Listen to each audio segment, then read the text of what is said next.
اعوذ باللہ من الشیطان الرجیم بسم اللہ الرحمن الرحیم ونفس وما سواها فألہمها فجورها وتقواها۔ ہمارا درس سورہ شمس میں شروع ہو چکا تھا اور جلدی میں نے 2-3 آیتوں کا آپ کی خدمت میں اختصار کے ساتھ ذکر کیا اور تفسیر پیش کی۔ اب اس کے بعد آج ونفس وما سواها سورہ شمس کی تفسیر مکمل کرنی ہے، اور قسم ہے نفس بشری کی، نفس انسانی کی اور اس کی بہترین بناوٹ کی۔ وما سواها یعنی عدل خلقها، جس نے اللہ نے کیا کیا، نفس کی خلقت کو عدالت کے ساتھ بنایا، عدالت کے ساتھ اس کی خلقت انجام دی، یعنی توازن رکھا، بیلنس میں رکھا، برابر بنایا، جتنی ضرورت تھی جس چیز کی وہ عطا کیا۔ اور یہ جو ما آیا ہے والسماء وما بناها والارض وما طحاها ونفس وما سواها فی الثلاثہ، تینوں آیتوں میں بمعنی من کے معنی میں ہے۔ وَأُوصِلَتْ عَلَيْهَا، پھر یہ اس شکل میں کیوں آیا، ما کے طریقے سے کیوں آیا، لقصد معنی الوصفیت، معنی وصفیت کو قصد کرنے کے لیے۔ کانہ قیل، گویا ایسے کہا جا رہا ہے، والارض والقادر الذی بناها، والسماء والقادر الذی بناها، والارض والقادر الذی طحاها، ونفس وقادر الذی سواها، یعنی نفس کی قسم اور اس کو بہترین طریقے سے بنانے والے کی قسم۔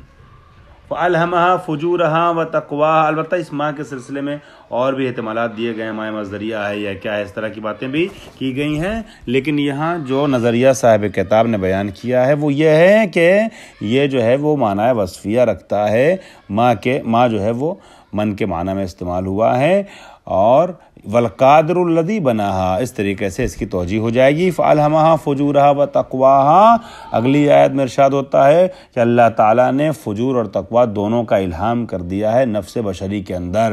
عرفها، الہمها کا مطلب کیا ہوا، عرفها طریق الخیر والشر، کہ پروردگار عالم نے خیر اور شر دونوں کے راستوں کا اسے عرفان کرا دیا ہے، پہچان کرا دی ہے، بتا دیا ہے کہ طریق خیر کیا ہے، طریق شر کیا ہے، دونوں راستوں کے بارے میں باخبر کر دیا ہے۔ وَآخَرَ التَّقْوَىٰ لِلْفَاصِلَةِ، یہ عام طور پہ قرآن میں اس طریقے کی جب گفتگو ہوئی ہے تو پہلے تقوی کا ذکر کیا گیا ہے، یا تقوی کے ہمانہ کلمات کا، فجور یا اس کے ہمانہ کا بعد میں، مگر اس آیت میں ترتیب ہم کو بدلی ہوئی نظر آ رہی ہے، فجور کا پہلے ذکر ہے، برائیوں کا، اچھائیوں کا بعد میں۔ یہ کیوں ہے، فَأَلْهَمَهَا تَقْوَاهَا وَفُجُورَهَا نہیں ہے، فَأَلْهَمَهَا فُجُورَهَا وَتَقْوَاهَا لِلْفَاصِلَةِ، تاکہ جو قافیے والی جو شکل ہے وہ برقرار رہے۔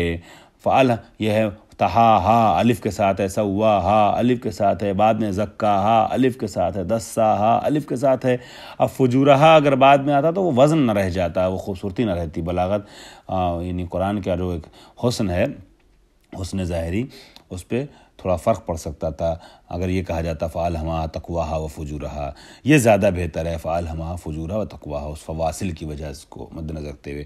قَدْ أَفْلَحَ مَنْ زَكَّاهَا، ارشاد ہوتا ہے قَدْ أَفْلَحَ مَنْ زَكَّاهَا، جس نے اس نفس کو پاکیزہ بنا دیا، طَهَّرَهَا بِالطَّاعَةِ، اطاعت کے ذریعے سے اس کو طاہر بنا دیا، اور انماها بالعلم والعمل، یا علم و عمل کے ذریعے سے اس کو نمو اور رشد عطا کیا، ٹھیک ہے، اس کو سنوارا اپنے نفس کو تو وہ کامیاب ہو گیا۔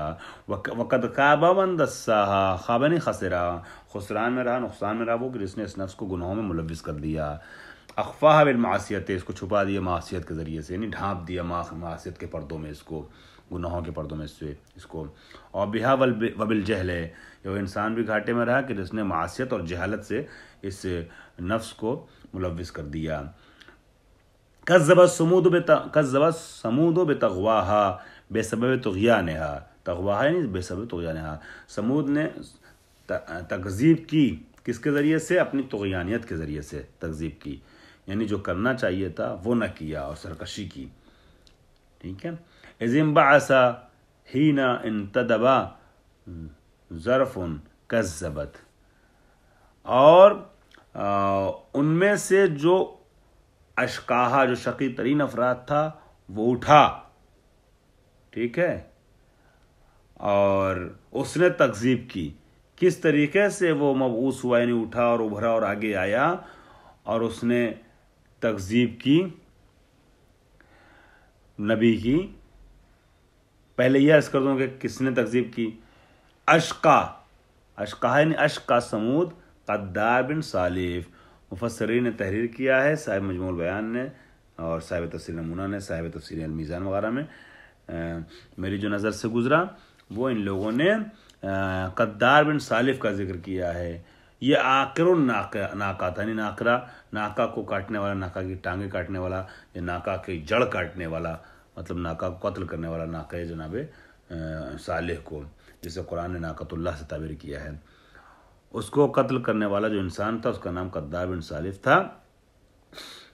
اس کو شقی ترین فرد سے خطاب کیا گیا ہے. اذ انبعث اشقاہا، جو شقی ترین افراد تھا وہ اٹھا، ہے نا. فقال لهم رسول اللہ، یعنی صالح، رسول اللہ کون؟ جناب صالح. ان سے اللہ کے رسول نے کہا ناقۃ اللہ احذروہا اقرہا، اس کی اصل اور اس کی جڑ یعنی اس کے وجود کا خیال رکھنا تم. احذروا نے ڈرو اس کے کاٹنے سے، اس کو ختم کرنے سے، قتل کرنے سے. وسقیاہا، اور اس کو پانی پلانا، یعنی اس کو وشرابہا، اس کو سیراب کرنا. فلا تزاحموہا فیہ، اس چیز میں اس کی مزاحمت نہ کرنا، بیچ میں رکاوٹ ایجاد نہ کرنا، اس کو چھوڑ دینا، آزاد زندگی گزارنے دینا، اس کو پریشان نہ کرنا. فکذبوہ، پس ان لوگوں نے، قوم جناب صالح نے، قوم سمود نے تکذیب کی. بما اوعدہم بہ من نزول العذاب ان فعلوہ، اس چیز کی تکذیب کی کہ جو انہوں نے وعدہ کیا تو انہوں نے کہا تھا، ان کو ڈرایا تھا، ٹھیک ہے، کہ اگر تم نے ایسا کیا تو عذاب نازل ہو جائے گا. ان فعلوہ، اگر تم نے اس کام کو انجام دیا تو پھر عذاب نازل ہوگا. اس کی تکذیب کی انہوں نے. فعقروہا، اور اس کو کاٹ دیا، اس کی جڑوں کو کاٹ دیا، یا اس کی ٹانگوں کے نچلے حصے کو کاٹ دیا، زمین پہ گر پڑا. اسند الیہم فعل بعدہم لرداہم بہ. اب یہاں جو چیز آپ کے لیے قابل غور ہے وہ یہ ہے کہ پہلے تو یہ عرض کر دوں کہ قدار بن صالح شقی ترین افراد کہا گیا قرآن میں. نبی، ایک روایت تفسیر نمونہ میں ذکر ہوئی ہے کہ نبی اکرم اور حضرت علی صاحب کے سامنے درمیان اس آیت کا ذکر چل رہا تھا. مولا کائنات سے پوچھتے ہیں رسول اکرم کہ جو اشقاہا کا لفظ آیا، علی تم جانتے ہو کہ شقی ترین انسان پچھلی امتوں میں کون تھا؟ تو مولا کائنات قدار بن صالف کا نام لیتے ہیں، عاقر ناقہ جناب صالح. پھر رسول پوچھتے ہیں کہ اے علی تم جانتے ہو کہ آئندہ نسل میں، آئندہ امت میں، ہماری امت میں کون ہے؟ چونکہ نبی نے علی کی تائید کی. صدقتا. پھر سوال کیا فمن اشکل آخرین، یہ اشکل اولین تو یہ تھا عاقر ناقہ، لیکن اشکل آخرین کون ہے؟ بعد والی امت میں کون ہوگا شقی ترین؟ تو حضرت علی کہتے ہیں یا رسول اللہ آپ اپنے منہ سے خود بیان کیجئے. تو رسول فرماتے ہیں الذی یضرب علی ہذہ واشار الی یافوخا، کہ جو شخص اس مقام پر ضرب لگائے گا، اور پیغمبر نے آپ کی پیشانی کے اوپر والے حصے کی طرف اشارہ کیا، یعنی جو تمہیں قتل کرے گا وہ شقی ترین ہوگا ہماری امت میں، یعنی ابن ملجم عبد الرحمن ابن ملجم. اب یہاں پر جو بات قابل غور ہے وہ کیا ہے؟ فعلا اسند الیہم فعل بعدہم لرداہم. ایک نے قتل کیا تھا قدار بن صالف نے، لیکن اللہ نے کہا پوری قوم نے تکذیب کی. کذب الثمود، قوم میں سمود نے تکذیب کی اور طغیان کی، اور پوری قوم بعد میں ہلاک ہوئی.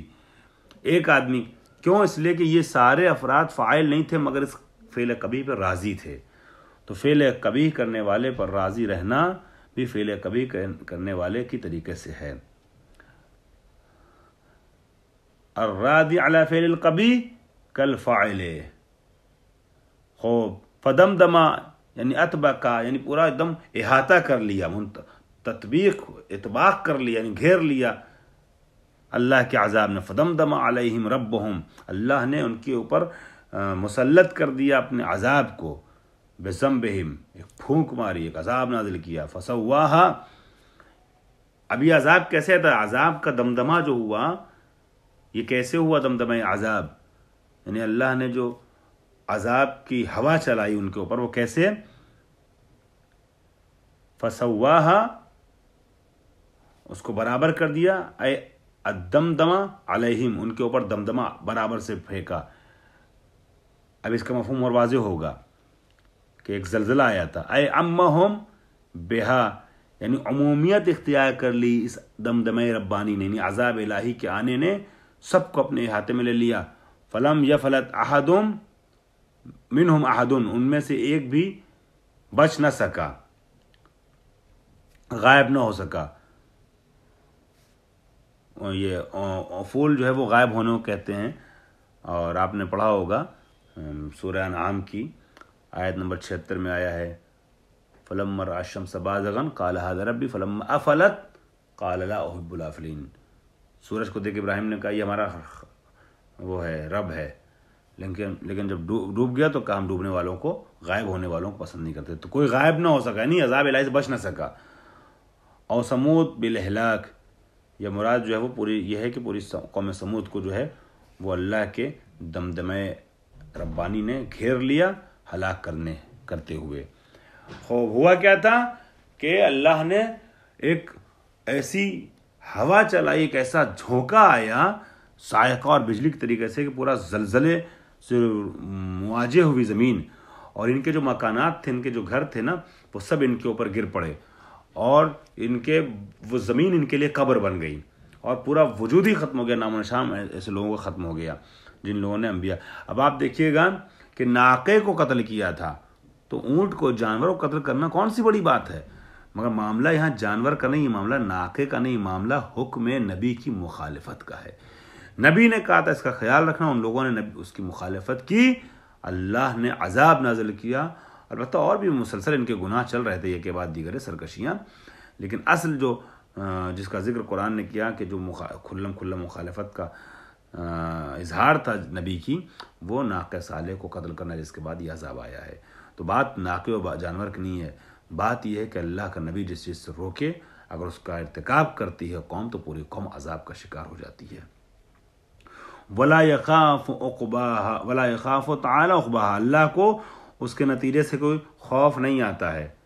یعنی کیا؟ تبعۃ الدمدمہ، دمدمے کو پھیلا دینے سے، اور اہلاک سمود، یا سمود کو ہلاک کر دینے سے، فلا یستوفی العقوبہ، تو پروردگار عالم کو جو ہے یہ خوف نہیں ہے کہ قوم ہلاک ہو جائے گی تو کیا ہوگا، کہ اللہ عقوبت کو استعفیٰ نہ کرے، یعنی عقاب نازل نہ کرے، نہیں۔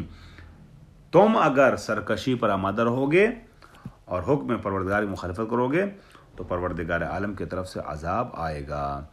ترجمہ سورہ شمس کا آپ جانتے ہیں، لیکن پھر بھی میں اب شروع میں نہیں پیش کیا تھا، ایک بار